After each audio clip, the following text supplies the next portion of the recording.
دخترک گوش بده تا بالا نمانی با گوش بده چخلی دخترک نجا که ما بوی جان سازی چخلی گنجا نه سازی اینجا کار چخله کار چخلی کارو چخه میشه اساس چند کو رفتی مهیا جان شگرانای خدا 5 کروک زدم تو چی و بچه 5 کروک ولی منم سیم شای تو استانوفکا نمیستی در سویتافورا نمیستی ره موبایل برو میکنی میری برام خبر بخشیدگی نه خواهر جان قای پیش سالی نوجو میدن در کار شوست ریشیدن در کار تو نخوا 3 کروک کنی خیلی رفتیم دم بگی نه نمیرم خونه مهیا جان چی با آخرم خونه خالی دل ما گرفته شوم نیست اینم مثال اینم هفته 7 روزه کو مهیا جان 3 روزش در خونه 4 روز دیگهش نیست انا ایمان نبرود خواهر جان 4 روز خونه ده 3 روز نیست آخه مهیا جان تو شو نداشتی کو آخه گبوز درباره شوتی نرفته است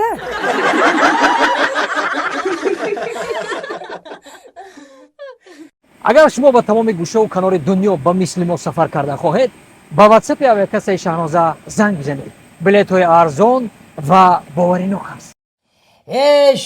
شاعر ای همون دوره مکتبی خودت شاعری نظم بودی شعرهای نظم نوشتی رحمت 12 سال و 2 روز یا دیگر ندیدیم باور میکنی 12 سال با دهن آسونه میدونی با ایزان آکشیده 12 سال و 2 روز میگه تر وقتش ده آتیما بچه خان گرفته بود تا یک بار ایدری ما درامده خوار نگرفتی правильно راستی گپ خانه تان آمدم یک روسک در کشاد گفت که انی اولی تیلی گفت و یا گفت کچیدی هم گفت ایجا راستی گپ آمدم همین خیلی کفتم چند بار آمدم کفتم نیافتم 100 نامه فرستادم و 100 راه نشان دادم یا راه نمیدانی یا نامه نمیخونی نه راستی گپ بگم اکه شاعر جان همون نامه‌های نوشتگی ترا میخوانم میبینم و خواندنش هم خیلی قینه میگی مرغوی جزیر کدگی یکمش دیمش من یادرسم قرضدار نبودم ایتا هوای میدیدم دیگه روم نمیشید که جواب دیم ده انا برای همین کاران ما خطیط جوروگی رو بس کردم انا جوروگی ما و تو با آخر رسید چه خیلی با آخر رسید اما جوری جالب بدیم کوی قصه چه خیلی که زود با آخر رسیدیم ها نمیدونم راه کوتاه بود نه خمان تیز دیدیم سوید مرد این سویدهای شما میمره نه نمیمردی خیلی نبودی اوه نه خانه همسایه قشلاق همسایه تان سوید هست کو روشنه یو بیس ما همه کی دو زنگ بزنم سوید هوای دیگه زنگ نمرش داری دارم زنگ بگو سوید ها من مرده ای شما نمیمرده یکم بار ای شما نه السلام علیکم گور سوید های او چون قشلاقی ما کیرف سوید نداره و دو قشلاقی اونو بالا پایان داره فهمو می نداره که جان می ندار خوب رحمت چی گفتن؟ گفتن زیق نشین او قشلاقی بالا پایانم سوید هاشو میکشه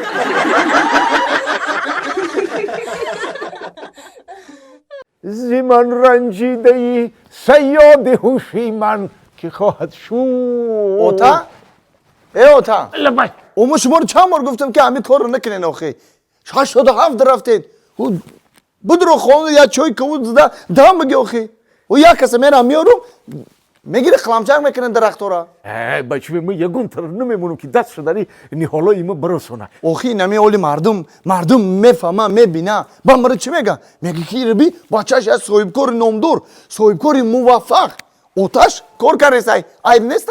ما میدونی قطعی درخت صحبت کرده سم این درخت مای دهک بودن که ما شنونم قطعشون انمیت صحبت کرده یور نوزش کرده کلام کردم این کار نیست بچه می این چی من زور نمیایا حالی همکاری من میایه میبینه با من چی بگم خیلی بگو که یا مردی کار رای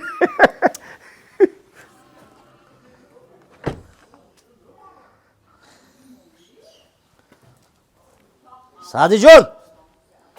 سعدی جان لبای آخه ماتریالیست ها میگفتن که میمون با واسطه این کار آدم شده значит کار نکنی آدم میمون میشه سلام علیکم مقیم جان اکر از شما نه سلامتی آن رحمت صحبت کنیم ماشین نه نه نه خونه مرا ندارم نه نه بیاین اکا جان مرا خیر شما دی کرو چی خیلی گذشت کرو بسیار ناز خب همون آخرین وگونی که فرستادن بچه‌های شما قبول نکردن قبول کردن می نه قبول کردن من زنگ زدم دفتری ما ده حسابات آمده است که قبول نکردگی نه کردن من زنگ زدم خیال بشینین مرا رحمت اکنون من همین چیزا مصلحت کنیم گفتم اومدم اكو سعدی جان این کار کمتر فهمیدن در که پولی مایده نیکو برادر مقیم جان اکا هر دمون علایده بعد ایسو کتو میکنین کیه وای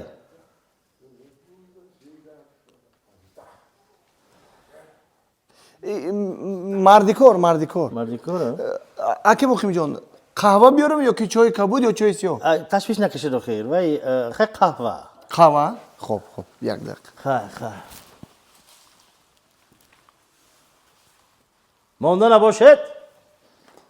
رحمت بچه جون ای قند زنید چند بار آمدید نو اکو 87 نه بسیار همین سین و سالی بسیار نقص بایم خدا رساند میبینم که دستتان گل این درختها این گلهای بسیار بزیب کردید قند زنید انا شما درخت میفهمین ایز نچید حواسم آمد بابی لبای خیر اکو مادامی که شما را مردی کار گفتن این یک روزه کارتان چند پول خیلی همین 250 سامونی 250 ها خب پگاه یک خانه به منم همین درخت و انگور رو دارم ده همونم رفته یک شکلش شروع کردید مالی میتونید پگاه رفته خیلی نصیب چند پول میشه دمک جان برای شما 600 سامونی اما کی برای این بچه 250 گفتید برای من 600 نفهمیدم گوش کن ده آخی ما قطی مادری ای مگردم